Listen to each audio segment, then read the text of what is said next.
Hello, wrestling fans, and welcome back to 10 Count. I'm Seafall, but on today's edition, love is in the air. I'm talking to a man who's going to get married on January 31st, and clearly he's thirsty with love. But he's a former NWA National Champion, NWA Tag Team Champion. It's Aron Stevens. How are you doing today? I'm great. How are you doing? I am doing great. It is early in the morning where I am. I have 3 wonderful children who are sucking the life out of me. Just kidding. No, I'm not. Help me. But how are you doing today? Because there is so much happening with you. January 31st, NWA Power is going to be live. And you are going to be. We are going live. We're going to be live. And you know what, NWA? I mean, let's face it. You know, the times we're living in right now, NWA is America's wrestling company. Let me say that. This is the National Wrestling Alliance, and the nation and national means America, and we all know that. So, you know what I mean? Hey, we can keep it homegrown, as they say, but let me tell you, it doesn't get any bigger than America's wrestling company going live from Knoxville, Tennessee. It's a new era in wrestling, and NWA's kicking it off. I can't wait. I can't wait. Very exciting times, because going live to me is something that a lot of companies sometimes, I know it's not cost effective sometimes to go live, but yet at the same time, this is a huge moment. I think more eyeballs will be on this ever because of it being live, right? Well, I mean, you could argue because it's going to be live and because the NWA, it's like really kind of what NWA is becoming what ECW was back in the mid to late 90s, in the sense of we are the alternative, right? We're not, and again, I'm not going to claim to be underground, because NWA, I mean, this is very prestigious, right? You can't find a title with the lineage of the NWA title. But what we are philosophically as a company and what we believe in going forward, it is truly the alternative, which really is working. And that's why the audience is growing exponentially. And, you know, you can say what you want about NWA, but we're doing it our own way. And one of the things in mainstream wrestling, and this is not a knock on mainstream wrestling at all, but, you know, they have to kind of adhere within the margins of what they think mainstream wrestling fans want. And if you are kind of niche, if you are trying to appeal to the people that are already there, you know, and there's nothing wrong with that, by the way.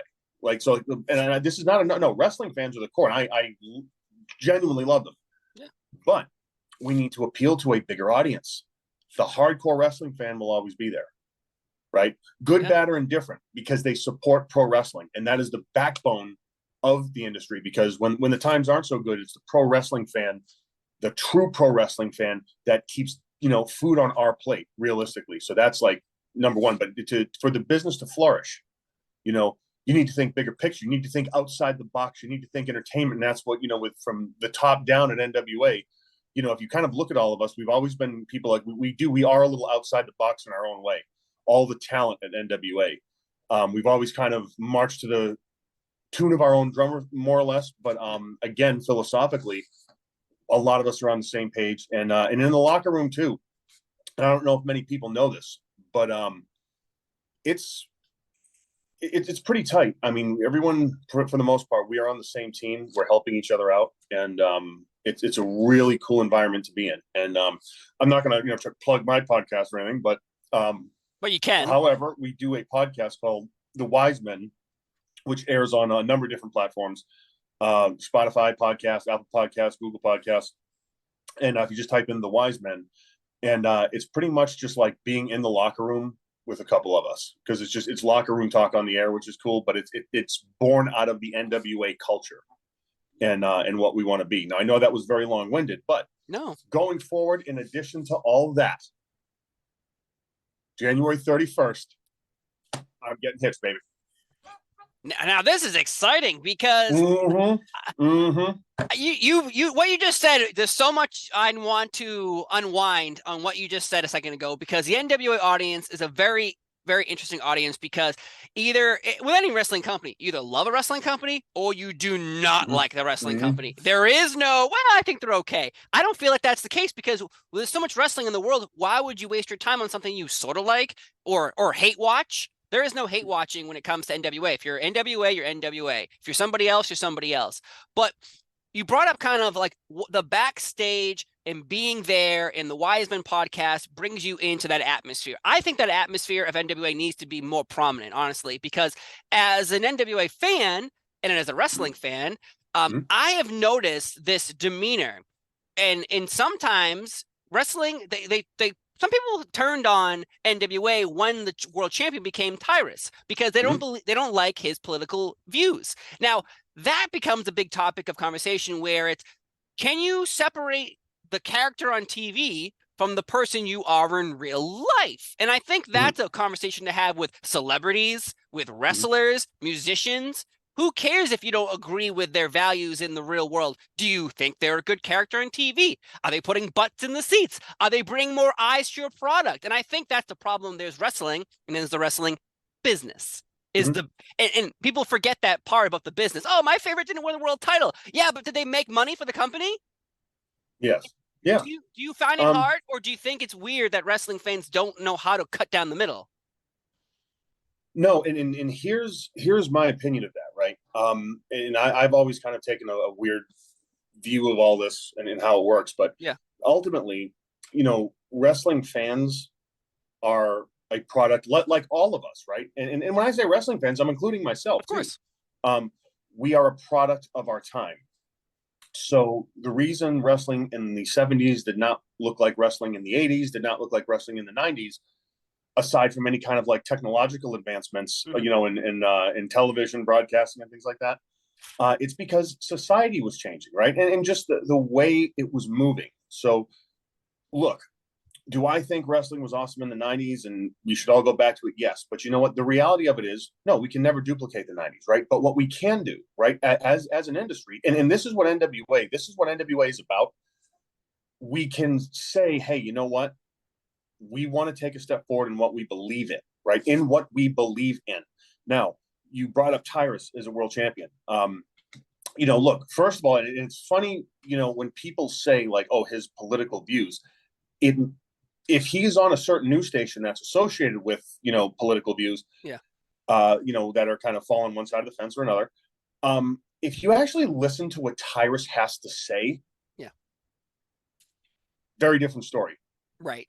He a lot of his views, and the reason he is so popular, the reason he had the best-selling book on Barnes and Noble and Amazon, and I'm not talking just wrestlers, I'm talking top 10 in general, right? Is because number one, the life story he went through as a disadvantaged child, as dealing with racism the way he did, dealing with adversity, dealing with just family trauma, and he always got through it.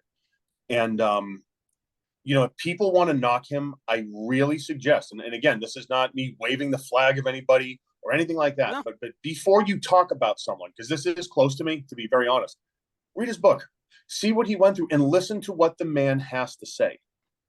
And if nothing else, I think you will have a different view of him as a person, because people are just so quick to say X, Y, and Z when, look, straight up, I mean, he is a stand-up human being, and he has been there for me.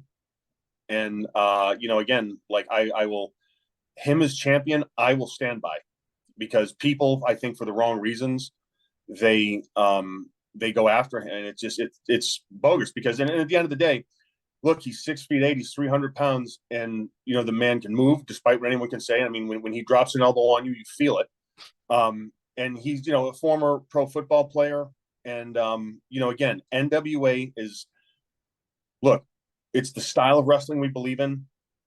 And, I don't think we want to fall victim to what, like, a lot of people are saying, like, oh, this is the right corporate move to do. And, we are a business. It is a corporation, no doubt about it. That starts from the top down. But philosophically, and we always say, oh, it's the, not the land of second chances, but for the people that have always done things a little different, for the people that have never completely fit in to, the mold of the WWE, shall we say, or any kind of like, in not fitting in the mold for not being good enough, fitting in the mold for just simply wanting to think bigger, wanting to color outside the lines just a little bit. And that's, I think, the specific common denominator that really draws a lot of people as talented. And by the way, I'm not just saying people like post WWE, like, that are coming here. I'm talking about the people that are up and coming that truly want something more than what the current state of the business is giving them. And I use Kerry Morton as an example.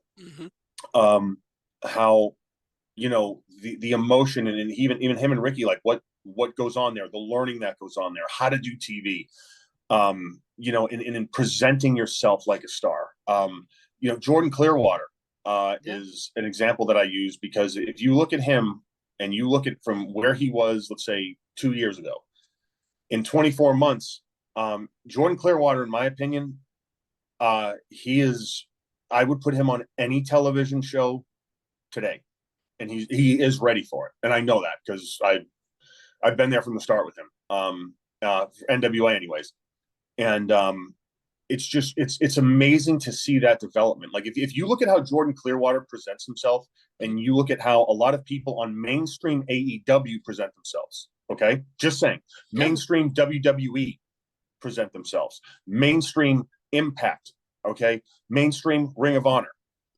I'll go, and I'm saying this not to single a promotion out, but I'm saying across the board, right? And there are some very talented people across the board, very, very talented people.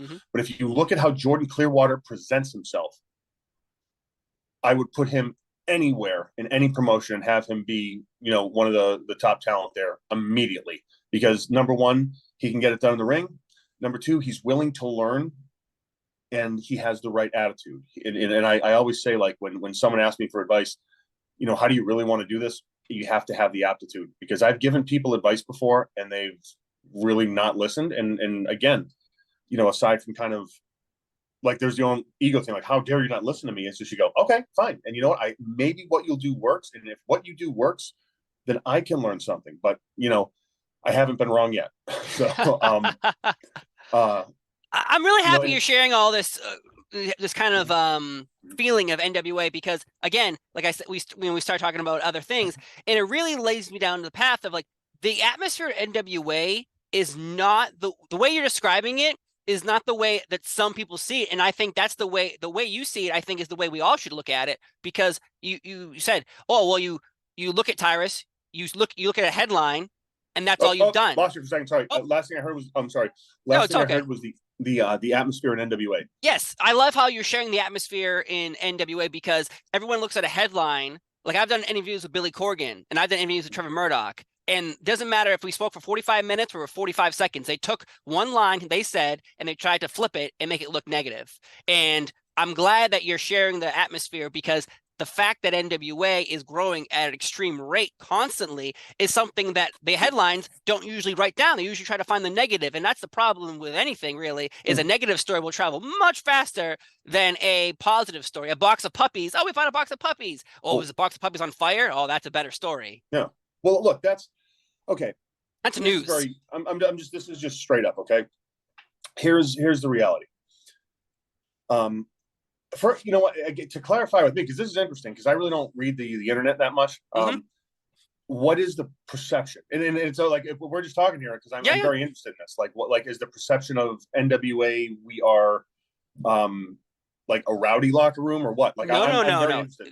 So the perception is, so we brought up Tyrus a second ago. The perception is, oh, they only made Tyrus champion because he's on Fox News, and they're hoping to get on Fox Nation to be a streaming platform to make money. So they're only using him to get more eyeballs. So the wrestling fan is like, well, why would a politician care about wrestling? And that's kind of the demeanor there. Billy Corgan, unfortunately, we talked about NWA Empower, and I said, why isn't there a second one? And it turned into this big Donnybrook of people saying, well, Billy hates women's wrestling. And I'm exactly. Yeah. And I talked to Camille about this too. Yeah. And I said, like, finally, I have a woman here, you're the champion. Let's talk about this. So there's a lot of one-liners from people, and those one-liners are what made suddenly there's a running joke. It's called NWA style. And because unfortunately, Billy Corgan said one time, oh, this is NWA style. I want women's wrestling the way to have a second Empower. I want the NWA style to be there. And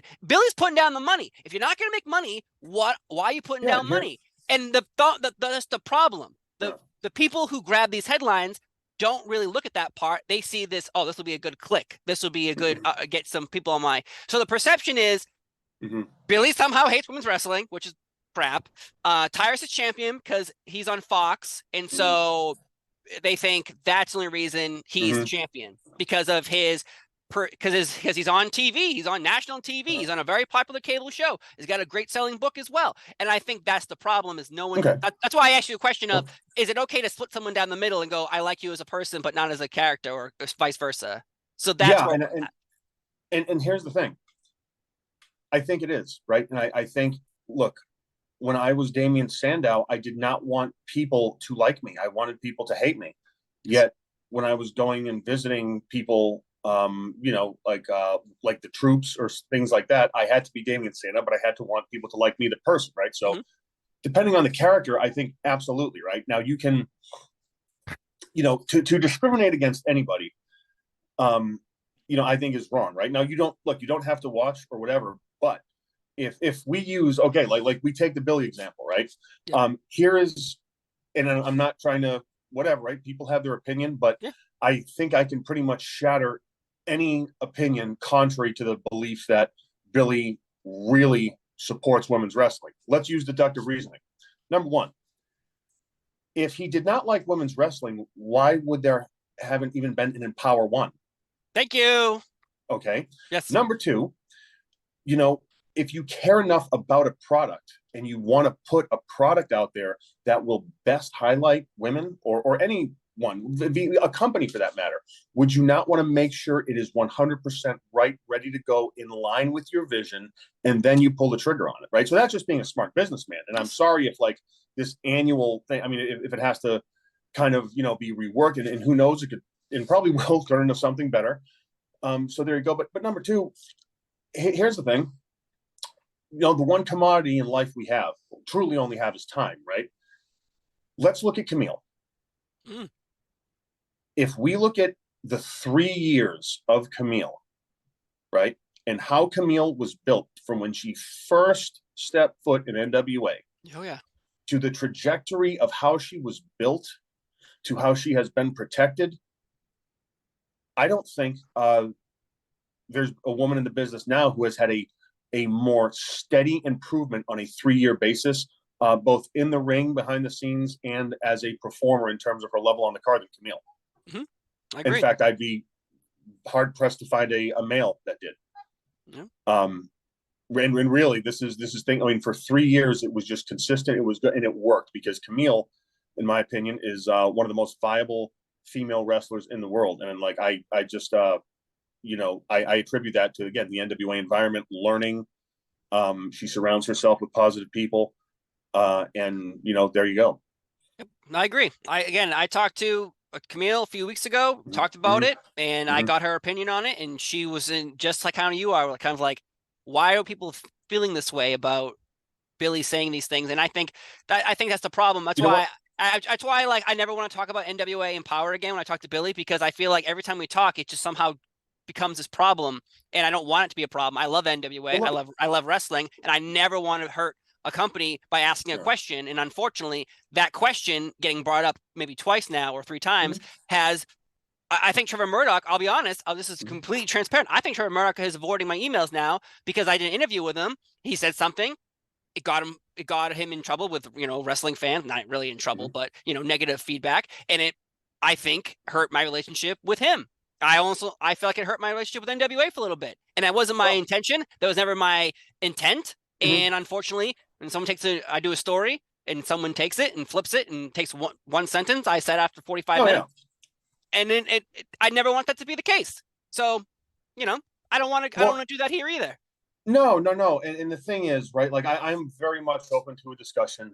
And look, in the press, especially nowadays, when people have a very short attention span and, like, you know, that 5 to 10 second window on social media or whatever it is, and where you just want to hear one headline and then you almost get addicted to emotion, right? And especially in the last couple of years, like emotions one way or another, and it's like this heightened sense of, you know, just hyperactivity, really.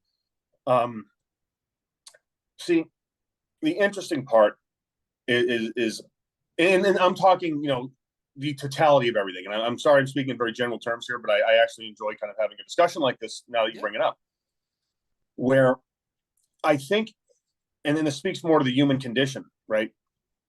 Where people are afraid of things that are not in line with their, little bubble, right? Like with whatever kind of universe they're living in, right? If someone says something contrary to them now, and like they're, you naturally say, oh, okay, well, we at least at the very least, we are not the same when it comes to this topic or this subject, right? And this can be easily just, thrown on wrestling, where, like, okay, if someone doesn't agree with the wrestling style, right? If someone loves like lucha libre, right? Love lucha libre, love the lucha style, the mask, everything, right? Lucha's really cool, right? If they see the NWA product and they say, no, like this style, like we don't dig it. There's too much talking. There's too much this. You know what I mean? Like, okay, right now, which one's right? Right? Like, it's not like we're dealing with any, we're not challenging any objective moral truth here, right? Like, we're not challenging the fact that, like, equality is a good thing, right? Or anything like that. Like, this is just like completely, this is artistic. We're just, we're going, this is very light on the surface now, right? So, okay, philosophically, it's not like good or bad, right or wrong, right? This is a matter of taste. So if you are trying to sell out Mexico City, right? Probably a good idea that, like, hey, lucha is the way to go. Yeah. If you are looking to sell out the Omni in Atlanta or the Norfolk Scope, wrestling, and I say wrestling because that's what the W stands for. And I started pointing to the A. I'm trying to get like the whole weatherman thing going here with the reverse, but you're gonna get a blue screen soon, right? Yeah. You? Oh, back. So that essentially, is what it boils down to, right? Like, wrestling is going to work there. Yes. Now, at the NWA, what we believe is that, the style of wrestling, and then you can quote me on this. In fact, I'll sit up for this so you can see the little logo, right? Like, so I was gonna say they're gonna take the still of your face, so make sure the still's good. Yeah, if you're doing any kind of editing or anything, like now, but no, at the NWA, what we believe that the style of wrestling today, it is at an all-time high athletically, and it's never been better. But what we also believe in that the old school style of how wrestling should be presented is getting lost. And that's what we want to bring back.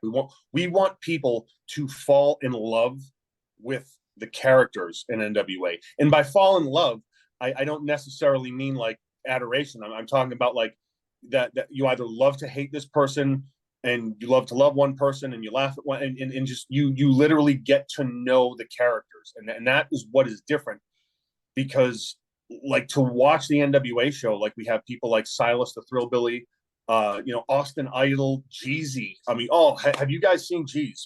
That guy, I tell you what, money. And I'm not saying that because church is money, but the guy is a star. Like Jordan Clearwater, like the guy is a star. Like to look at Jordan Clearwater and not think of a young Terry Taylor or Dustin Rhodes or dare I say Flair, right? And just kind of coming up through the game. It really is a special place. And by the way, we have Homicide there, and there's Ricky Morton that's there. There's so many different people and different it's such an amazing place that we believe that the wheel is still round, as we say, right? Like that if you can present characters, right, and from there the characters are good enough to tell a story in the ring and make it believable and make people suspend their disbelief, that is something people will pay to see, bottom line. And that's what we're all banking on, and that's what I think is working, despite kind of like any country thing where again, people are afraid of, or I don't want to say afraid, but maybe they don't like it, so they're like giving it that NWA, meaning that backlash on social media, or maybe they are afraid of it, right? Because it challenges what they think wrestling should be. But no, and it's funny because like we're not trying to be the new kids on the block, we're trying to be us. Right. Because NWA has been around, but NWA has gone through a lot of changes over the years since its inception. And the thing is, we are NWA, but no, like we are not by any means completely married to one era of NWA. Like we are NWA, and this is 2023. And in order for all of us to carry this name and to really kind of take this brand forward, because it's really now, especially with WWE selling to Saudi Arabia. I mean, this is really the last true American-grown pro wrestling kind. In AEW, this is not a knock on AEW, but AEW is a newer company. I mean, in AEW, they're doing amazing things. They have TV. They're clicking. But like, no, the tradition of NWA speaks for itself. And I kind of tweeted something out like NWA is America's wrestling company. Well, you know what? I did that as kind of a joke, but now that we're here talking, it really is, because look, as America goes, so does the pro wrestling business. Because America is like the Springfield, Massachusetts for basketball.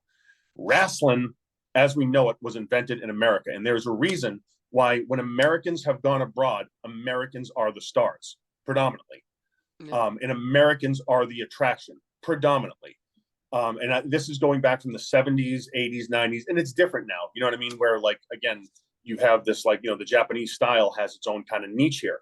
But I ask you this, why hasn't the Japanese style transcended completely to mainstream? It's worked its way into it.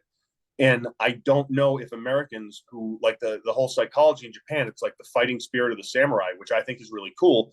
But I don't know if it really translates to the American kind of collective conscience as well as pro wrestling. And again, with what we're just going slow and steady. We're building characters. We're telling stories. Yeah. And, again, you're going to have we've had make no mistake about it. The ladder matches, table matches, we have hardcore, we have lucha libre, the lucha style. I mean, if you look at our tag champions, it really, really is. It is a variety show. And we have all kinds of, we welcome all kinds of people.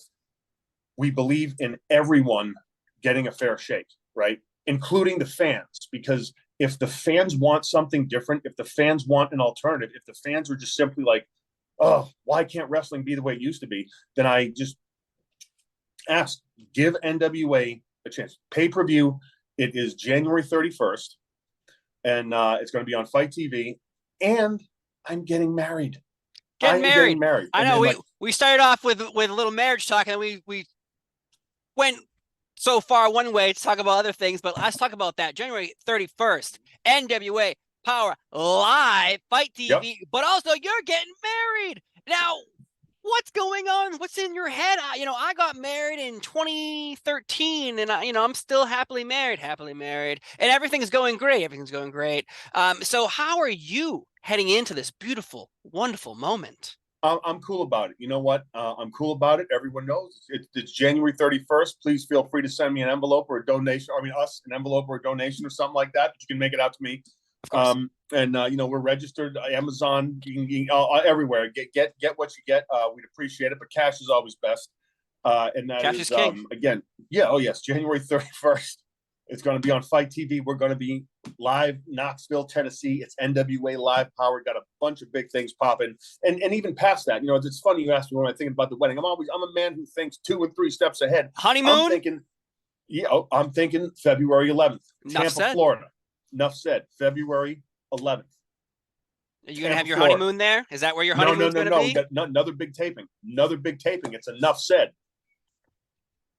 So you're just going everywhere. You're getting married on the 31st. You got Nuff Said February 11th. Well, there's a lot going on. There's that. And by the way, if you want to go to Tampa, you can go to NWA Tix. That's NWATIX.com.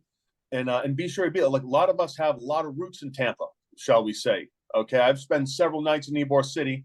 And you know what? When the NWA comes to town, you never know what's going to go down. And now let's look even past Tampa. Okay. It's cold outside. We're heading south. I'm gonna go even further south. I'm talking Central America, Mexico City, March 1st. World is a Vampire Music Festival. What do you think about that? I think this is every spot have a little everything. Have a little music, bands, the Smashing Pumpkins. Yep, it's going to be, and that's in Mexico City. It's March 4th, and you can go to Ticketmaster for that one. So it's NWA. I tell you what, we're all over the globe. We're all over the world. Things are getting better. You know what I mean? Things are freeing up right now, and we are America's wrestling company, and you're going to see exactly why. And I think the time to do that is January 31st. Plus, for all the women out there, it's going to be me in a tuxedo. Now, if that ain't something you want to pay to see, I don't know what is. I need my wallet. Where's my wallet? I got my wallet right now.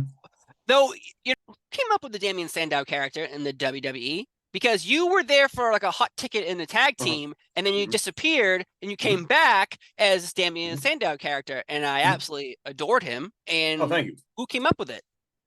So that was a combination of like I was wearing pink tights on house shows, and Dusty, it was his idea to get the robe. And so I had the robe, and then it just kind of like, it was just kind of layered on. And it's funny because I did not hear the term intellectual savior of the masses until about 15 minutes before I was going to go through the curtain. That was when Vince said that to me. So I was just like, all right. I mean, it was one of those things where I'm just in the moment kind of guy, I guess, to where I don't like to stress over things that a lot of people stress about, like character and what they're going to do out there, what they're going to say. I simply kind of have developed this mechanism over time where I let everything go. And when I'm about ready to go through the curtain, I am just like, okay, I'm the most like relaxed I can possibly be. And I don't know if that's my system shutting down. We're from like overload with just nervousness to where like I can't process it, and that's why I'm calm. But either way, it works. And yeah, so just I take it one thing at a time. And then Damian Sandow was just kind of this evolution of who I was at the time, and we added some bells and whistles on it. And again, you sprinkle in the American dream. It's a good thing. No kidding. And you even won Money in the Bank. And it's funny because so many people talk about Money in the Bank as being this big moment for your career. And then when you cashed in, well, you also had what I like to call like the chocolate briefcase, where it was just a different color, which I absolutely loved.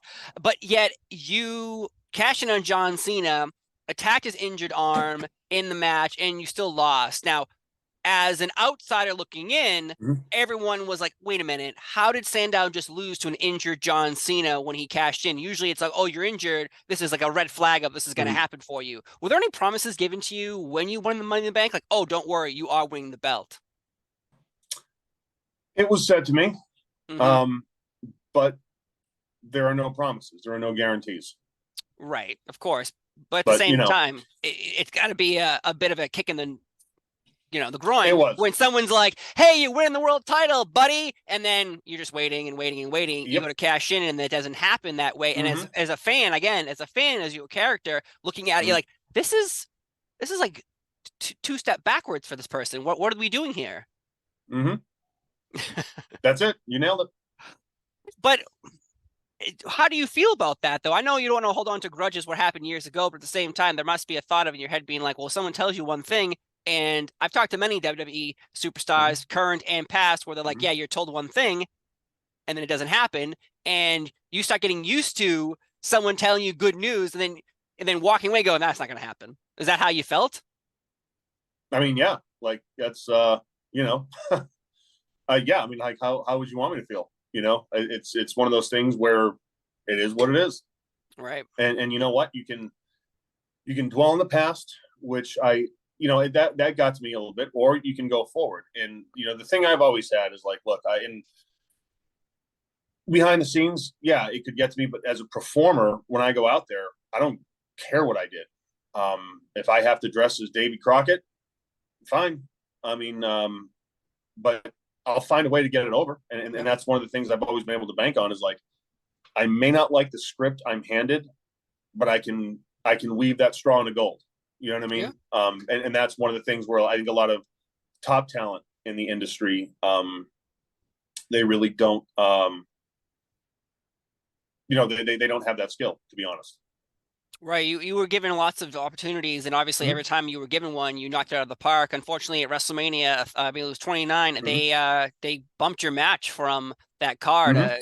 You, Cody Rhodes, the Bella Twins, Funkadactyls, Brodus Clay, and Matt Bloom were supposed to be on the card, and you weren't. And I talked to Cameron, Ariane Andrew, about this before, and she kind of was like, she was heartbroken. And obviously the Bella Twins were as well, because they showed that on an episode, I think, of Total Divas. But yet, Brodus Clay, and Tyrus, they said like he was like very upset, like very, very distraught. How do you feel about that when you're sitting at the curtain? It's not like you were told early in the day, hey, your match is canceled. You are ready to walk out.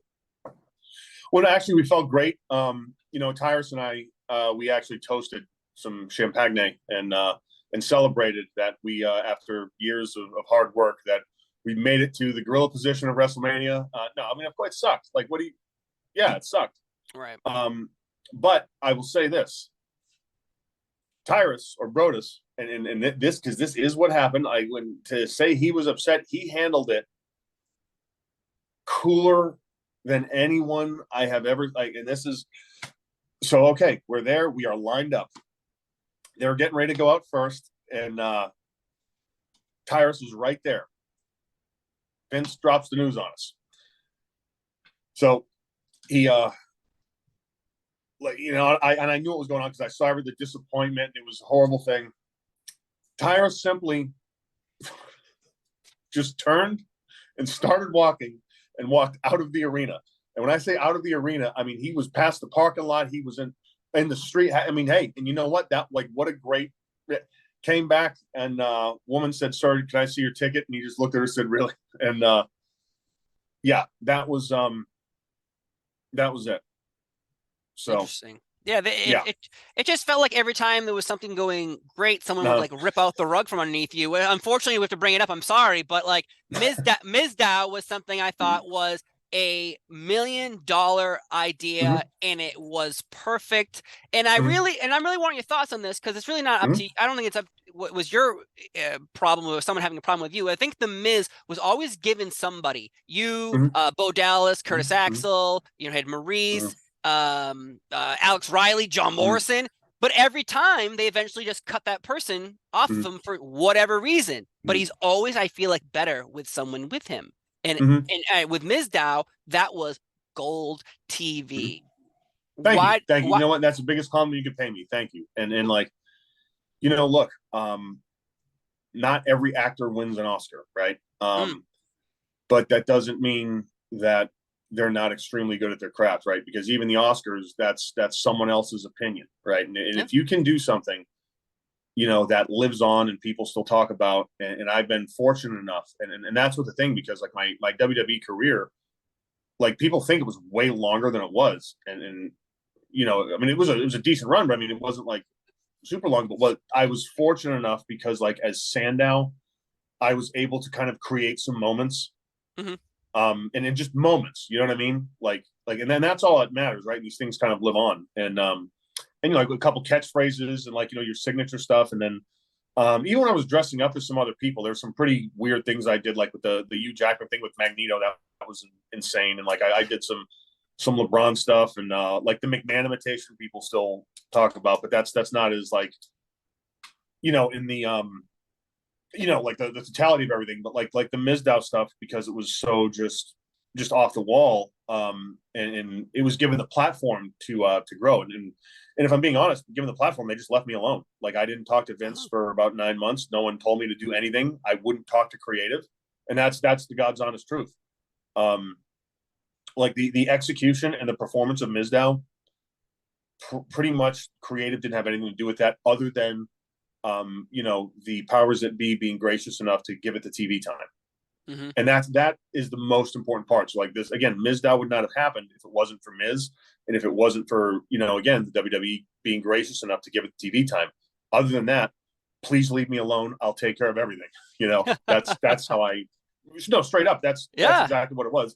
And I think that's why you saw, you know, the WrestleMania Battle Royal happen the way it does, because I wasn't there talking to the writers trying to politic for a spot. I believe in, you know, sinking or swimming based on your own merit. And look, politicking is going to be a part of everything. And I've always been nice to people. I've always been kind. I've always tried to, you know, do the right thing.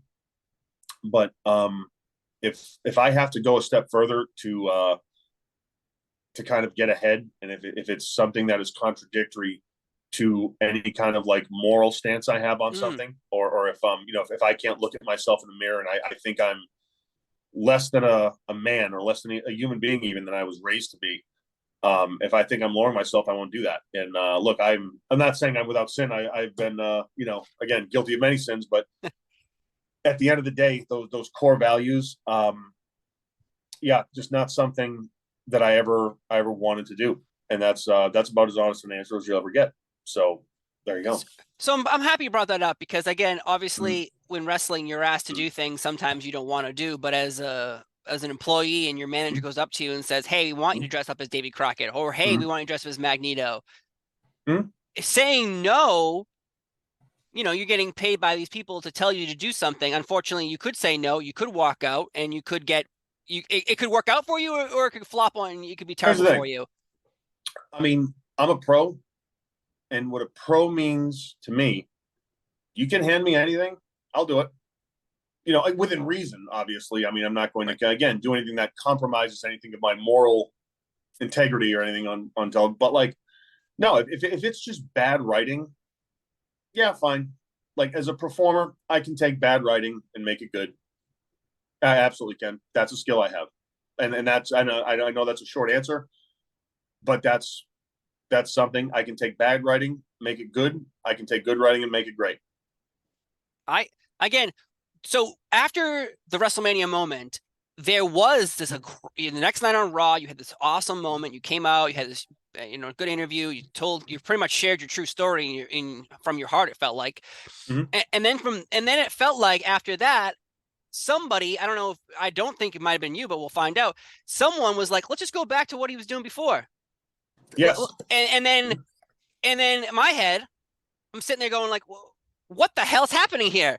The rocket ship should be on his back now. The fact that the storyline is ended. Now the next step is to launch this way.